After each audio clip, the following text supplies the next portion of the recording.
네, 안녕하세요. 초등부 친구들 반갑습니다. 오늘도 이렇게 여러분들과 주일 오전 시간에 함께 이렇게 직접 만나진 못하지만 줌으로 예배를 드릴 수 있어서 참 감사한 것 같아요. 이 시간에 지금 친구들 다 카메라 켜서 함께 전도사님도 여러분들 얼굴 보면서 함께 예배 드리면 좋을 것 같아요. 그러니까 가급적이면 되도록 카메라를 다 켜주세요. 네, 카메라를 지금 다 켜주시면 좋을 것 같습니다. 네, 카메라를 선생님들도 가급적이면 켜주시고 우리 친구들도 조금 부끄럽더라도 카메라 이렇게 켜주고 얼굴이 직접 전체 안 나와도 되니까 부분으로 나와도 되니까요. 카메라를 켜주면 좋을 것 같습니다.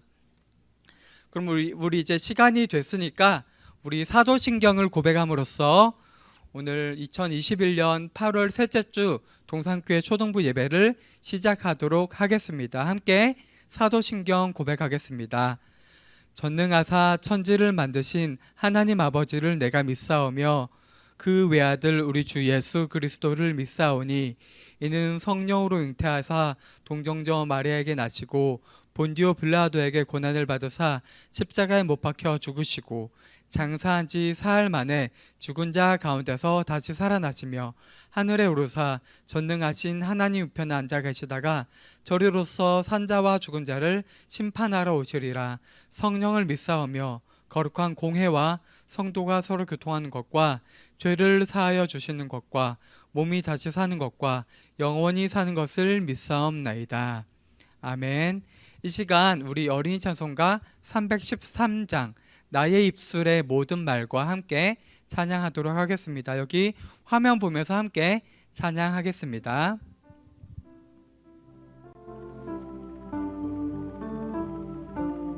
함께 목소리 내서 찬양할게요. 나의 입술의 모든 말과 나의 마음의 묵상이 주께 연락되기를 원하네. 생명이 되신 주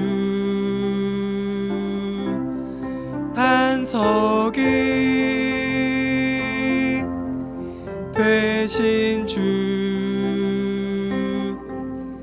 나의 입술의 모든 말과 나의 마음의 묵상이 주께 연락되기를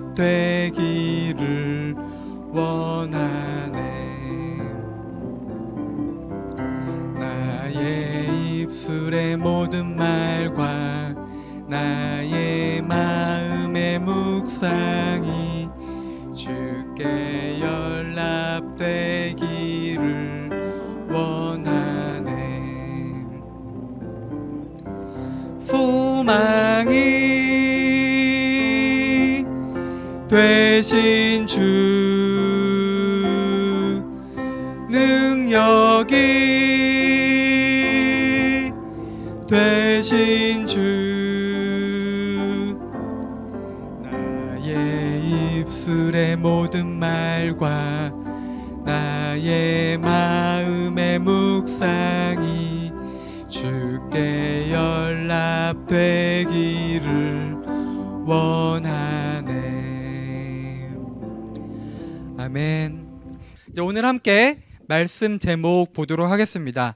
오늘 말씀의 제목은요, 요셉의 역전이에요. 그리고 오늘 함께 다룰 말씀은 창세기 40장과 41장의 내용을 함께 오늘 살펴보려고 합니다.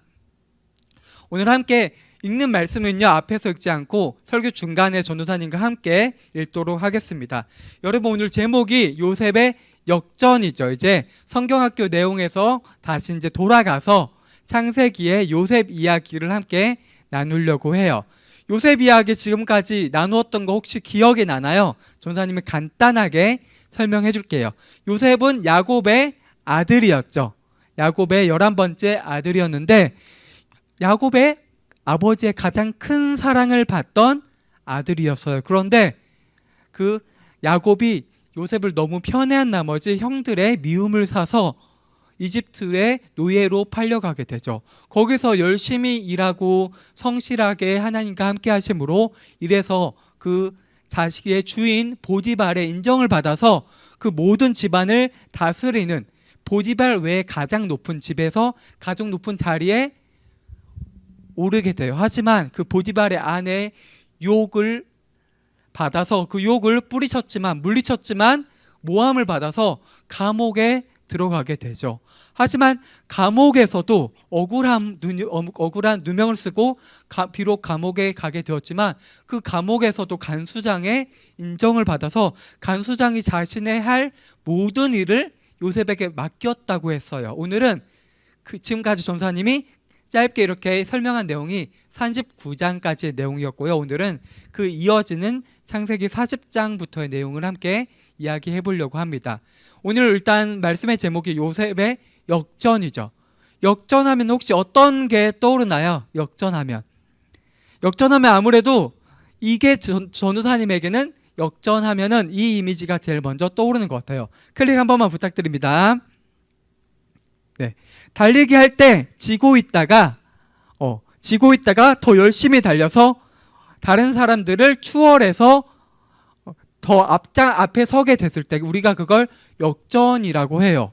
근데 전사님이 역전을 이러한 의미로만 알고 있었는데 전사님이 사전적인 의미를 한번 찾아보았어요. 근데 역전은 좋지 않은 상황에서 좋은 상황으로만 가는 것이 아니라 좋은 상황에서 좋지 않은 상황으로 가는 것도 역전이라고 해요. 그렇다면 우리가 요셉 상황에서 역전이라고 하면은 요셉이 계속 어려움과 고난 가운데 있었죠. 그 고난도 자신이 잘못이 전혀 없다고는 할 수 없지만 그 자신의 잘못보다 훨씬 큰 어려움과 고난을 받고 있던 요셉을 우리가 그 성경학교 전까지 함께 살펴보았었어요. 이제 요셉이 하지만 감옥에 왔지만 그 간수장의 인정을 받아서 모든 감옥의 모든 재반적인 일들을 처리하고 관리하는 자리에 오르게 되었다는 이야기까지 들었어요. 오늘 이어지는 내용은 그 감옥 안에서 일어나는 일로 시작돼요. 감옥 안에 2명의 사람이 들어오게 돼요. 근데 그 2명의 사람은 좀 특별한 사람이었어요. 어떤 사람들이었냐면은 바로 지금으로 치면은 대통령보다 훨씬 높은 자리에 있는 이집트 애굽에서 왕 바로 밑에서 왕과 함께 하면서 그 왕을 섬기는 자리에 있던 2명의 사람이 감옥에 들어오게 돼요. 한 명은요, 왕의 포도주, 바로의 포도주를 담당하는 사람이었고요. 또 다른 사람은 바로의 빵을 관리하는 사람이었어요. 지금도 우리나라에선 대통령이 지내는 곳이 청와대죠. 청와대에서 음식 관리하는 사람이 꽤 중요할 거예요. 하지만 지금보다 그때 당시는 음식을 관리하는 사람이 아주 중요했어요. 왜 그러냐면은 그 당시에는 지금처럼 과학이나 기술이 발달한 게 아니기 때문에 만약에 어떤 나쁜 사람이 나쁜 마음을 품고 그 바로를 해치고자 할 때 가장 손쉬운 방법이 거기에 먹는 음식에 독을 첨가하는 방식이었어요. 그러니까 그 포도주를 담당하고 빵을 담당한다는 것은 왕의 목숨과 관련된 중요한 역할을 감당한다는 것과 마찬가지였어요. 이 2명의 사람이 감옥에 오게 되는데 요셉이 있던 감옥이 그냥 감옥이 아니에요. 요셉이 원래 시위대장 보디발의 집에서 일했었죠. 그 시위대장은 바로 밑에서 바로의 안전을 책임지는 사람인데 그렇기 때문에 그 시위대장 집 안에 감옥이 있었다고 해요. 그러니까 요셉이 감옥에 가게 되는데 일반 감옥에 가게 된 게 아니고 여전히 보디발의 손아귀 안에 있는 보디발이 관리하는 감옥에 들어가게 된 거고요. 거기서 인정을 받고 있었던 거예요. 이 사실을 아마도 보디발도 알고 있었을 거예요. 근데 감옥에 이렇게 2명의 사람이 오게 되자 보디발이 요셉에게 시켜요. 성경을 보면요, 요셉에게 그 2명의 빵 맞는 사람 그리고 포도주 맞는 사람을 섬기게 해요. 그러니까 이 내용을 살펴보면요, 요셉이 비록 누명을 썼지만 보디발이 요셉을 완전 미워하지 않거나 자기 아내의 말을 듣고 요셉을 감옥에 비록 넣었지만 아내의 말을 완전하게 믿지 않지만 어쩔 수 없이 요셉을 감옥에 넣었다는 것을 우리가 생각할 수도 있어요. 어쨌든 이렇게 요셉은 2명의 관원이 감옥에 오게 되자 그들을 섬기게 되었어요. 섬긴다는 것은 그들의 얼굴빛을 살펴서 불편한 게 있으면 무언가 챙겨주고 그런 일들을 감당한다는 것이었어요. 그 이유는 이 2사람이 감옥에 오게 된 이유가 성경에 자세하게 나와 있지는 않지만 특별한 잘못을 저지른 것보다 바로가 그때 왕은 아주 힘이 강했기 때문에 마음에 안 들면 얼마든지 자기 밑에 사람들을 감옥에 넣을 수 있는 권리가 있었어요. 그러니까 이 2명의 사람이 어떤 잘못을 한지는 정확히 나와 있지는 않지만 왕의 심사에 마음에 들지 않은 어떠한 행동을 했거나 아니면 그냥 마음에 들지 않아서 감옥에 넣었을 수도 있어요. 이 말은 왕의 마음이 다시 달라지면은 자신의 자리에 다시 돌아갈 수도 있다는 말이에요. 그리고 이 2명의 지위가요, 보디발이 맡고 있던 시위대장의 지위와 거의 같은 비슷한 높은 자리에 있었어요. 그러니까 그 2사람을 보디발은 챙기고자 했던 거예요. 그래서 이렇게 요셉이 2명의 관원을 섬기고 살피고 수종 들고 있는데 어느 날 2명의 얼굴빛이 좋지 않은 거예요. 그래서 요셉은 바로 물어보죠. 왜 낯빛이, 얼굴빛이 좋지 않습니까? 하니까 2사람의 고민의 이유는 꿈에 있었어요. 꿈. 2명이 각각 꿈을 꾼 거예요. 근데 왜 꿈을 꿨는데 얼굴빛이 좋지 않았냐면요, 당시에는 이집트에는 신들이 많이 있었어요. 태양신도 있고 그 외에 다양한 신들이 있었고 그 신들을 섬기는 신전이 있었어요. 우리가 제일 잘 아는 신이 그리스 로마 신이죠. 그래서 지금도 그리스의 수도 아테네에 가면요, 그 신들, 예를 들면 제우스를 섬겼던 신전들, 그리고 아테네라는 신을 섬겼던 신전들이 지금도 있어요. 마찬가지로 이집트에서도 많은 신들이 있었고 그 신들을 섬기던 신전이 있었고요. 그리고 그 신전에는요, 점술사들이 있었는데 점술사는 그 신을 맡아서 섬기는 사람들이었어요. 그리고 그 신전을 맡아서 섬기는 사람들은 제사장이라고도 했는데 그 사람들은 꿈을 해석하는 권리도 있었어요. 능력이 있었어요. 그래서 이렇게 포도주를 맡고 있던 관원, 그리고 빵을 맡고 있던 관원들은 자기 자리 위치가 높기 때문에 어떤 꿈을 꾸면은 그 꿈을 해석해 달라고 원래는 그 신전에 가서 제사장들에게 이 꿈이 무슨 의미인지 나에게 가르쳐 주세요라고 물어볼 수 있는 권리가 있었던 것 같아요. 근데 지금은 감옥에 있으니까 물어보지를 못하죠. 근데 그 꿈의 내용이 조금 이상한 거예요. 의미가 있는 것 같은 거예요. 그래서 얼굴빛이 좋지 않을 때 요셉이 그걸 예리하게 발견한 다음에 물어보니까 이제 먼저 그 사람들이 조금 처음에는 말을 하려고 하지 않아요. 왜 그러냐면은 이 사람이 히브리 사람이고 자기들과 민족도 다르고 그리고 잘 알지 못하는 사람인데 어떻게 이 꿈을 해석해 줄 수 있을까? 보통 우리 꿈은 신전의 제사장만 해석해 줄 수 있는데 그때 요셉이 이렇게 말해요. 해석은 하나님께 있지 아니하니까 청하건대 내게 이르소서, 나에게 말해주세요, 이렇게 말하는 거예요. 자기보다 훨씬 높은 2명의 관원들에게 자기가 믿고 있던 하나님을 말하고요, 그 꿈의 해석이 그 사람들이 생각하고 있던 신전의 제사장에게 있는 것이 아니라 하나님께 있다고 확실하게 말해요. 그러니까 포도주를 맡고 있던 관원이 먼저 자기 이야기를 풀어놔요. 뭐라고 하냐면요, 함께 한번 읽어볼게요. 좀 길지만 또박또박 한번 읽어보도록 하겠습니다. 함께 읽겠습니다. 내가 꿈에 보니 내 앞에 포도나무가 있는데 그 나무에 3가지가 있고 싹이 나서 꽃이 피고 포도송이가 익었고 내 손에 바로의 잔이 있기로 내가 포도를 따서 그 즙을 바로의 잔에 짜서 그 잔을 바로의 손에 들였노라. 이게 꿈의 내용이었어요.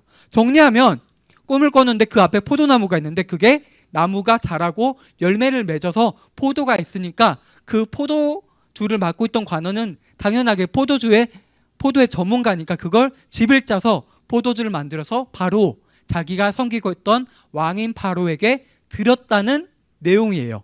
이걸 듣고 요셉이 꿈을 해석해 주어요. 여기서 세 가지, 그 나무, 포도나무가 세 가지가 있다고 하는데 그 세 가지는 3일을 의미하고 포도주를 다시 바로에게 드리는 것은 당신이 이제 당신의 자리, 왕의 포도주, 바로의 포도주를 담당하는 자리에 다시 돌아가서 왕을 섬기게 될 것입니다 라고 꿈을 해석해서 말해주니까 옆에 듣고 있던 빵을 맡고 있던 관원이 자기도 그러면 꿈의 내용이 궁금한 거예요. 그러니까 자기 꿈도 해석해달라고 꿈의 내용을 이야기하죠. 함께 읽어보겠습니다. 함께 읽겠습니다. 나도 꿈에 보니 흰떡 세 광주리가 내 머리에 있고 맨 위 광주리에 바로를 위하여 만든 각종 군 음식이 있는데 새들이 내 머리의 광주리에서 그것을 먹더라. 이게 꿈의 내용이었어요. 앞에 꿈의 내용과 조금 비슷한 것 같기도 하면서 다르기도 한 것 같아요. 여기서도 3이라는 숫자가 나오죠. 꿈에 봤더니 자기 앞에 떡, 한마디로 그 당시에는 빵을 담고 있던 광주리, 큰 바구니가 있고 이게 내 머리도 있는데 이것을 바로 왕에게 드리려고 가져갔는데 새들이 그 빵을 다 집어서 먹었다는 말이에요. 이걸 이제 요셉이 해석을 하죠. 똑같이 머리를 들게 되지만 포도주를 맡고 있던 관원과 달리 당신은 머리가 들리는데 머리가 들리는 게 좋게 들린 게 아니라 당신의 머리가 들려서 매달려서 당신이 3일 후에 죽을 것입니다 라고 어떻게 보면 조금 비극적인 꿈 해석을 하죠. 어쨌든 꿈 해석을 들었어요. 그리고 2명의 꿈을 해석해 줬는데 한 명, 특 앞에 포도주를 맡고 있던 관원에게 해석을 해준 다음엔요, 그 사람이 이제 곧 바로를 섬기는 자리로 돌아가기 때문에 요셉이 부탁을 해요. 뭐라고 부탁하냐면요, 당신이 바로를 섬기는 자리로 돌아가게 되면 내가 지금 억울하게 지금 감옥에 있는데 나의 억울함을 바로에게 말해 주어서 나를 좀 풀려나게 해주세요 라고 부탁을 해요. 그리고 3일이 흘러요. 3일 후에는 바로의 생일이었어요. 바로의 생일 때 요셉의 말대로 2명의 관원이 바로 앞으로 가게 돼요. 불러서. 그리고 둘 다 바로 앞에서 고개를 들게 되는데 요셉의 해석대로, 꿈 해석대로 포도주를 맡고 있던 관원은 자기 자리로 복직되지만 빵을 맡고 있던 관원은 요셉의 말대로 목이 매달려서 죽게 되고요. 그 시체를 조금 끔찍하지만 꿈 해석처럼 새들이 뜯어먹게 돼요. 이런 해석을 한 다음에 40장 마지막을 보면요, 술 맡은 관원, 포도주를 맡고 있던 관원이 바로를 섬기는 자리로 돌아가게 되지만 요셉이 해준 꿈 해석, 요셉의 부탁은 까맣게 잊어버리게 된다고 말하고 있어요. 그리고 시간이 흘러요. 2년이라는 시간이 흐르게 됩니다. 2년 동안 요셉은 열심히 자기가 맡은 바 일들을 감옥에서 했겠죠. 하지만 요셉은 조금 마음 한편에서는 포도주를 맡은 관원이 바로를 섬기는 자리로 돌아갔기 때문에 말 한마디라도 해주면 자기가 풀려날 수도 있겠지만 그 작은 하나를 해주지 않아서 여전히 감옥에 있는 자기의 현실이 조금 힘들었을 수도 있을 것 같아요. 하지만 이러한 내용은 잊지 않고 이제 세 번째 꿈의 내용으로 들어가게 됩니다. 이번에는 파라오가 꿈을 꾸게 되어요. 꿈을 꿨는데 그냥 꿈을 꾼 게 아니라 두 개의 꿈을 연달아서 이어서 꾸게 돼요. 보통 꿈을 꾸면요, 아까 말했듯이 그 나라에는 여러 신들이 있었으니까 그 신마다 섬기는 신전이 있고 신전마다 제사장이 있어요. 그러니까 이 말은 바로가 꿈을 꿨을 때 꿈을 해석해 줄 수 있는 사람들이 여러 명 있었어요. 그리고 현자라고 해서, 현자는 우리말로 하면 지혜로운 사람이에요. 그러니까 왕 옆에서 지혜로운 사람, 머리가 좋기 때문에 조언도 해주고 이렇게 왕이 정책을 결정하고 나라를 이끄는데 도움을 주는 사람들이 있었다는 거예요. 그들이 바로의 꿈을 평소에 해석해 주기도 했는데 이번에는 바로의 꿈을 아무도 해석하는 사람이 없는 거예요. 이때 포도주를 맡고 있는 관원이 딱 생각이 나죠. 내가 이 자리에 돌아오게 됐을 때 요셉이라는 사람이 내 꿈 해석을 해 주었는데, 요셉을 바로에게 소개해주면 되겠다 해서 바로에게 이야기를 하죠. 바로에게 이야기를 해서 내가 이 자리에 돌아오게 되는데 요셉이라는 사람이 꿈을 정확하게 해석을 해 주었습니다. 그는 감옥에 있습니다. 그래서 요셉을 부르게 되죠. 그래서 요셉이 바로 앞에 나가기 위해서 깨끗하게 옷을 갈아입고, 그리고 면도를 해요. 깨끗하게 면도하고 이제 바로 앞에 나가게 돼요. 이제 바로 앞에 나가서 꿈의 이야기를 들어요. 이 내용이에요. 함께 조금 길지만 한 목소리로 읽어보도록 하겠습니다. 이게 꿈의 내용이에요. 아름답고 살찐 7 암소가 강가에서 올라와 갈밭에서 뜯어먹고 그 뒤에 또 흥하고 파리한 소가 그 아름다운 살찐 7소를 먹은지라. 다시 잠이 들어 꿈을 꾸니 한 줄기에 무성하고 충실한 7 이삭이 나오고 그 후에 또 가늘고 동풍에 마른 7 이삭이 나오더니 그 가는 7 이삭이 무성하고 충실한 7 이삭을 삼킨지라. 이게 2가지 꿈이에요. 근데 내용은 비슷해요. 첫 번째, 강가에 7마리의 암컷 소가 있어서 거기서 강가에서 갈대밭에서 이제 풀을 뜯어 먹고 있는데 비실하고 마른 보기 흉한 7마리의 소가 나타나서 그 살찌고 보기 좋은 소들을 잡아먹는다고 해요. 그 다음 2번째 꿈이에요. 2번째 꿈은 7 이삭이 뭐예요? 이삭은요, 우리가 쉽게 말하면 우리는 보통 쌀을 먹고 살아가죠. 쌀이 우리 주식이죠. 근데 그 쌀이 가을이 돼서요, 노란빛이 돼서 알이 꽉 차게 되면 그게 이삭이에요. 근데 아주 잘 자라서 튼실한 7개의 이삭이 있는데 그 빼쩍 마르고 보기 안 좋은 이삭 7개가 나타나서 그 보기 좋은 7 이삭을 다시 먹었다고 하는 거예요. 그러니까 내용이 비슷하죠. 이 꿈을 해석을 이제 요셉이 해야 되는 거예요. 만약에 지금 요셉은 아주 큰 기회를 잡은 거죠. 어떻게 보면은 여기서 꿈 해석을 잘하게 된다면 왕이 좋게 보고 감옥에서 풀려날 수도 있고 벼슬도 줄 수도 있어요. 하지만 달리 말하면요, 요셉이 꿈 해석을 잘한다고 해서 불렀는데 꿈 해석을 잘하지 못한다면 어떻게 될까요? 요셉의 신분이 어때요? 이집트 사람도 아니에요. 감옥에 있어요. 그러니까 언제든지 죽여도 상관없는 존재예요. 이때 이제 바로가 불러서 말을 해요. 너가 꿈 해석을 잘 한다고 하니까 한번 해봐라 라고 해요. 이 자리는 기회의 장소이기도 하고 어떻게 보면은 요셉이 목숨을 잃을 수도 있는 자리이기도 해요. 이때 이러한 어렵고 어떻게 보면은 위험할 수도 있는 자리에서 이번에도 요셉은 당당하게 말해요. 이렇게 말해요. 꿈을 해석해 주는 사람은 내가 아닙니다.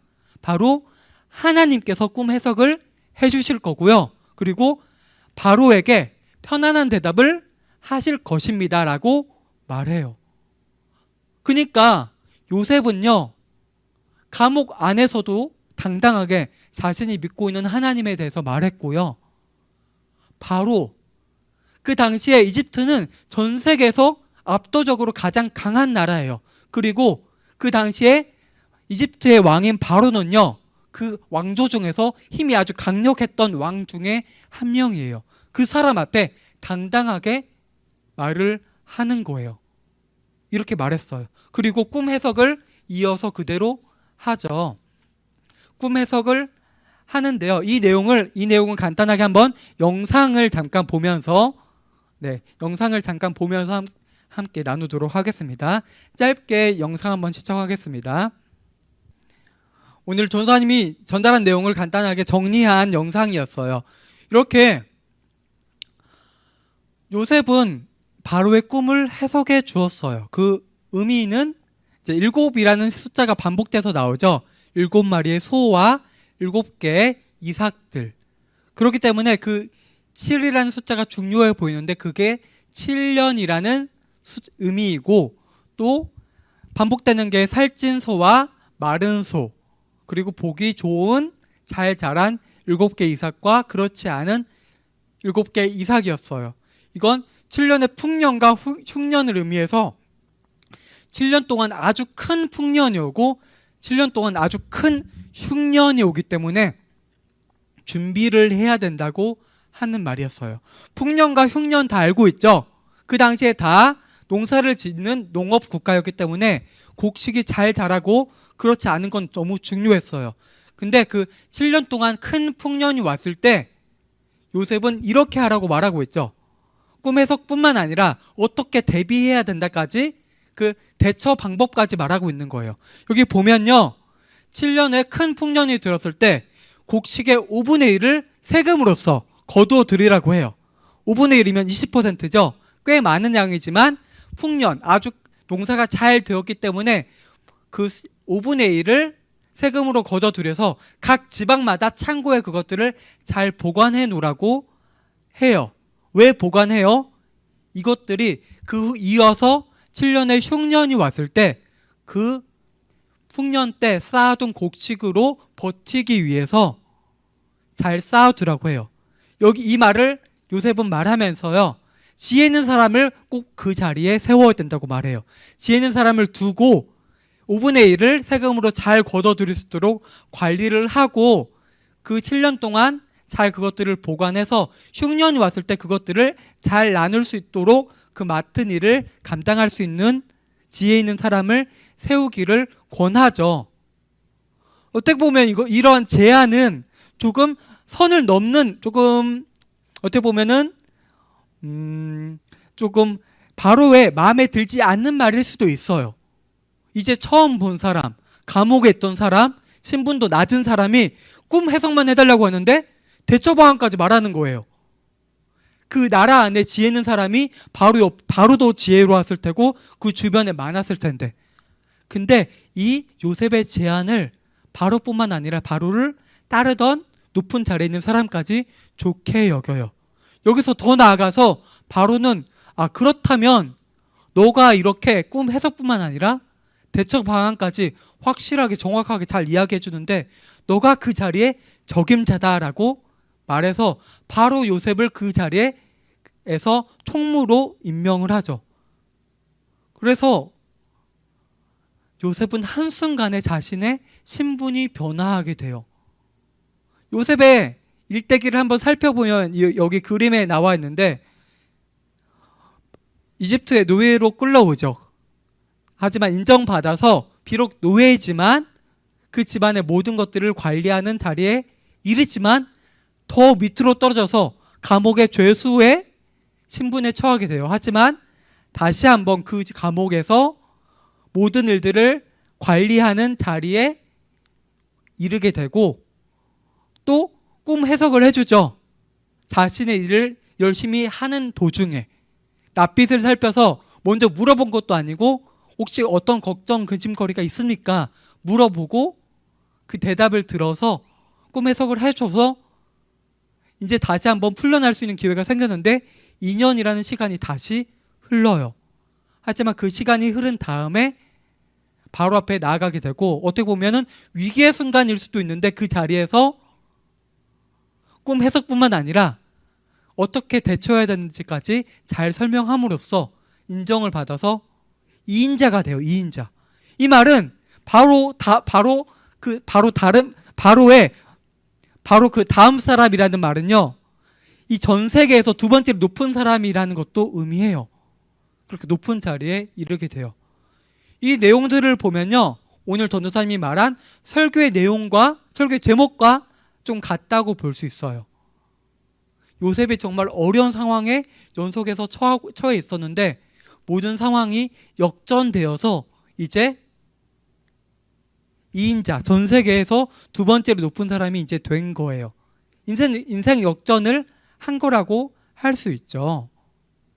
근데 우리 진짜 요셉이 인생 역전을 한 게 맞는지 그 다음 말씀 한번 보면서 생각해 볼게요.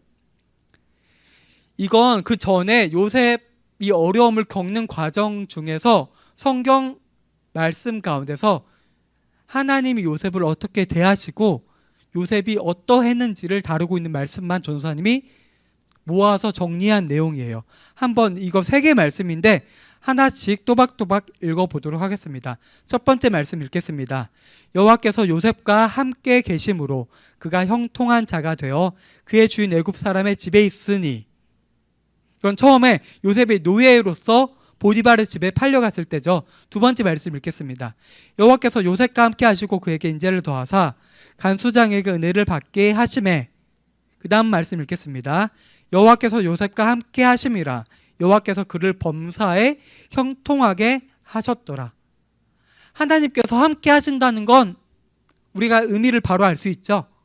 하나님께서 보이진 않지만 요셉과 함께 하셨다는 거죠. 요셉의 삶 가운데, 요셉이 어려움을 고난을 겪고 있는 순간 가운데서도 하나님 요셉과 함께 하셨단 말이에요.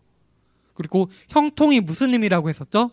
형통은 원래 일반적인 의미로는 모든 일이 자기 마음 먹은 대로 잘 되는 것을 의미했지만 하나님 안에서의 형통은 하나님이 보시기에 일들이 잘 되는 것이라고 이야기를 했어요. 그러니까요, 요셉은 오늘 창세기 40장, 41장 내용들을 겪기 전에도요, 꿈을, 3명의 사람 꿈을 해석해 주죠. 꿈을 해석하기 전에도요, 이미 하나님과 함께 했고요, 하나님이 요셉과 함께 하셨고요, 요셉은 이미 형통한 사람이었어요.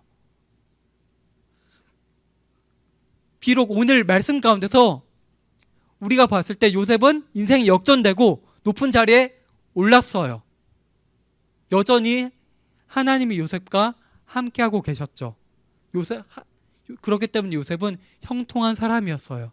하지만 꿈 해석을 해주기 전에도, 총리의 자리에 오르기 전에도요, 요셉은 이미 형통한 사람이었고요, 하나님이 요셉과 함께 하셨어요.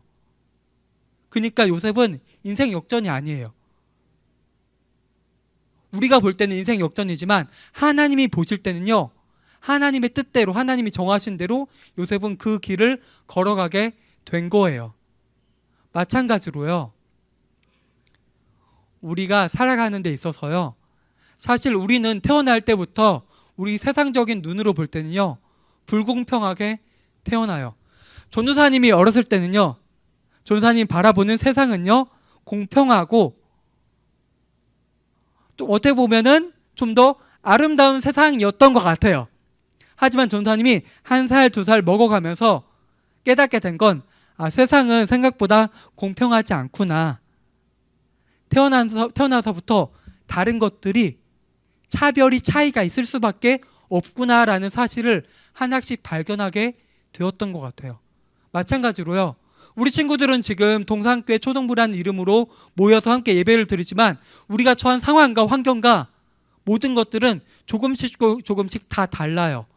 어떤 친구들은요, 조금 다른 친구들보다는요, 내가 먹고 싶은 거 조금 더 편하게 자유롭게 먹고, 가지고 싶은 거 쉽게 가지고, 원하는 거 조금 쉽게 할 수 있는 친구들이 있을 수 있어요.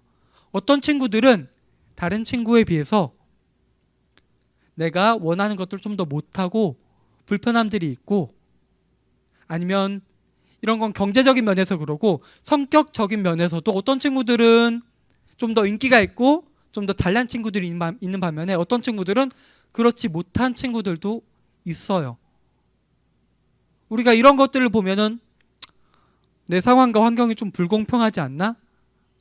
하나님께서 우리 모두를 동일하게 사랑하신다고 하는데 왜 나는 이렇고 저 친구는 왜 저럴까? 뭐가 달라서 그러지? 이런 것들이 보일 수 있어요. 아직 보지 못했다면 조금씩 더 나이가 먹어가면서 보일 거예요.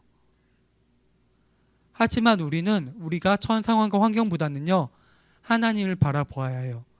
요셉과 같이 하나님은 우리 친구들과 함께하고 계시고요, 여러분들은 하나님 안에서요, 하나님과 함께 하심으로 형통한 삶을 살아가고 있어요. 여러분이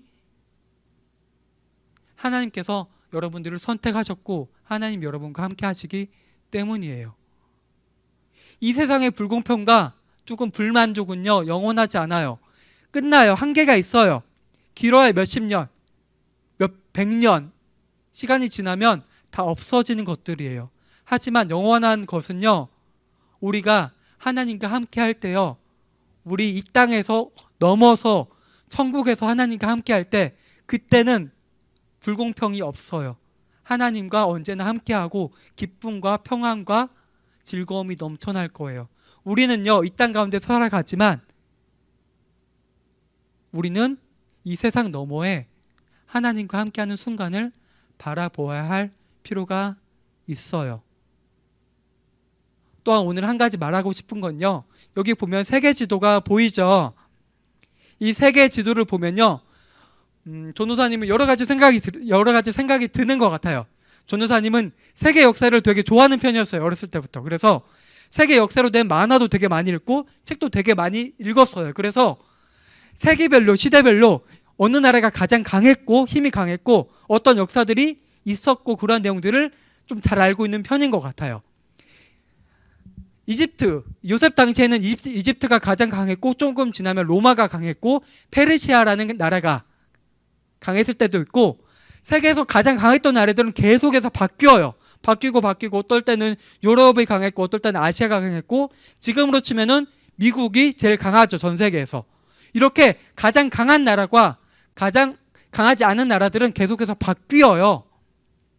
그러나 바뀌지 않는 게 있어요. 그건 이 세계 지도 안에 보이는 모든 나라들이 하나님의 손 아래 있다는 사실이에요. 하나님이 요셉을 통해서 그 당시에 최고로 힘이 강한 바로에게 이 땅 가운데서 어떤 일이 일어날 것인지를 가르쳐 주셨어요. 만약에 그걸 가르쳐 주지 않았다면 어떻게 됐을까요? 바로가 다스리고 있던 이집트뿐만 아니라 7년 뒤에 흉년이 왔을 때 전 세계 주변의 어려운 국가들이 이집트로 와서 식량을 사가요. 만약에 하나님께서 바로에게 앞으로 일어날 일을 가르쳐 주지 않았다면요, 이 전 세계는 힘들었을 거예요. 이건 뭘 의미해요? 아무리 강한 바로라도요, 하나님의 손 아래에 있다. 아무리 강한 바로와도 하나님과 함께 하시는, 하나님의 형통하심이 함께 하시는 요셉을 통해서 꿈 해석을 하니까 이 전 세계가 온전하게 있는 그대로 있을 수 있었다는 사실이에요. 그 당시에 하나님도요, 그 전 세계를 보살피고 다스린 하나님이시고요, 몇천 년이 지난 지금도요, 하나님은 동일하신 분이세요. 하나님은 결코 변하시는 분이 아니세요. 이 사실을 우리 초등부 친구들이 반드시 기억했으면 좋겠어요. 그리고 그런 하나님께서 요셉과 함께 하신 것처럼 우리와 함께 하시기 때문에 여러분들이 그런 하나님을 온전히 바르게 알고 온전히 믿는 친구들이 되었으면 좋겠습니다. 우리 함께 말씀 생각하면서 손 모으고 눈 감고 기도하도록 하겠습니다. 함께 기도하겠습니다. 아버지 하나님 감사합니다. 오늘은 요셉의 역전이라는 제목으로 말씀을 들었습니다. 우리가 볼 때는 요셉의 인생 가운데서 오늘 창세기 40장, 41장에서 일어난 일들이 요셉의 인생이 역전된 것으로 보일 수 있습니다. 그렇게 보입니다. 하지만 하나님께서는 요셉과 언제나 함께 하셨고 그를 형통한 길로 이르도록 이끄셨습니다. 아버지 하나님, 마찬가지로 우리가 하나님께 함께 하심을 느끼고 경험하면서 오늘 예배를 드릴 수 있도록 붙들어 주시고 함께 해 주시니 감사합니다. 아버지 하나님, 내 평생에 있어서 온전히 이러한 하나님을 믿고 하나님과 함께하는 삶을 살아갈 수 있도록 도와주시고 붙들어 주시옵소서. 때로는 나의 삶 가운데서 하나님과 잠깐 멀어지는 시간이 있을지라도 하나님은 나를 저버리시지 않으시고 언제나 함께 하시기 때문에 다시 돌아와서 평생을 주님만을 믿으며 주님과 함께하면서 어느 날 하나님을 배우는 그 순간까지 우리를 지켜 돌봐주시고 붙들어 주시옵소서. 예수님의 이름으로 기도합니다. 아멘. 우리 주님 가르쳐 주신 주기도문 고백함으로써 예배를 마치도록 하겠습니다. 하늘에 계신 우리 아버지여, 이름이 거룩히 여김을 받으시오며 나라의 마옵시며 뜻이 하늘에서 이루어진 것 같이 땅에서도 이루어지이다. 오늘날 우리에게 일용할 양식을 주옵시고 우리가 우리에게 죄 지은 자를 사하여 준 것 같이 우리 죄를 사하여 주옵시고 우리를 시험에 들게 하지 마옵시고 다만 악에서 구하옵소서. 대개 나라와 권세와 영광이 아버지께 영원히 있사옵나이다. 아멘. 네, 오늘 예배는 이렇게 마치고요. 광고할 내용이 있어서 함께 광고 보도록 하겠습니다. 먼저 우리 성경필사 시상을 오늘 한다고 했었죠. 그래서 열심히 한 여기 친구들 함께 소개하려고 해요. 4학년에는 일단 4학년 1반 맡고 있는 이민지 선생님, 그리고 그 반에 김주찬, 최찬 어린이가 열심히 끝까지 참여해 주셨고요. 5학년에는 5학년 2반 맡고 있던 김미선 선생님, 그리고 박주영, 김세범 어린이가 열심히 참여해 주었습니다. 6학년에는 1반 윤상순 선생님과 박소혜 어린이, 그리고 3반 이명화 선생님, 4반 강보연 선생님과 전서윤 어린이가 열심히 참여해 주었고요. 그 외에 우리 송영희 부장님과 예경의 부감님, 그리고 찬양대장 맡고 계시는 우정희 선생님께서 열심히 참여해 주셨습니다. 네, 이제 오늘부터 2차 성경필사 2차가 시작되는데요. 앞에보다는 조금 더 텀을 짧게 해서 진행하려고 해요. 우리 지금 이제 8월 중순이죠. 한참 휴가철이고 이제 여러분들도 다음 주, 다다음 주면 대부분 개학을 할 거예요. 이제 날씨도 조금 선선해지고 할 텐데 우리 2차 성경 필사를 할 때는요. 여기 소개한 친구들보다 조금 더 많은 친구들이 열심히 참여해 주었으면 좋겠습니다. 여기 열심히 참여한 친구들에게는 전도사님이 직접 선물을 보내주도록 이번 주 중에 보내주도록 하겠습니다. 그리고 다음 광고 내용은요. 이제 7월에는 성경학교가 있고 그래서 생일 축하를 못했는데 이제 다음 주에 7월과 8월에 있는 생일 친구들을 함께 축하하는 시간을 가지도록 하겠습니다. 그리고 지금 계속 돌아가면서 대표기도 하고 있죠. 오늘 5학년 1반 어린이가 대표기도를 했는데 이제 8월에는 두 번의 주일이 있어요. 8월 넷째 주와 다섯째 주가 있는데 8월 넷째 주에는 5학년 2반 어린이, 8월 다섯째 주에는 5학년 3반 어린이가 대표 기도를 맡아서 해주겠습니다. 그리고 마지막으로 오늘 이번 주 성경필사는요. 창세기 45장 1절에서 15절 내용을 필사를 해주시면 좋겠습니다. 창세기 45장 1절에서 15절입니다. 길지 않죠? 한 주가 7일이고 15절이니까 하루에 2절, 하루 정도만 3절 정도 하면은 다 할 수 있겠죠. 그러니까 우리 친구들 열심히 참여해 주었으면 좋겠습니다. 오늘은 그러면 이렇게 예배 마치도록 하겠습니다. 한 주 동안 주님 안에서 하나님과 함께 하심으로 잘 지내고 다음 주 시간에 또 영상으로 이렇게 함께 예배 드렸으면 좋겠습니다. 우리 친구들 한 주 동안 잘 지내고 다음 주에 보겠습니다. 모두 안녕.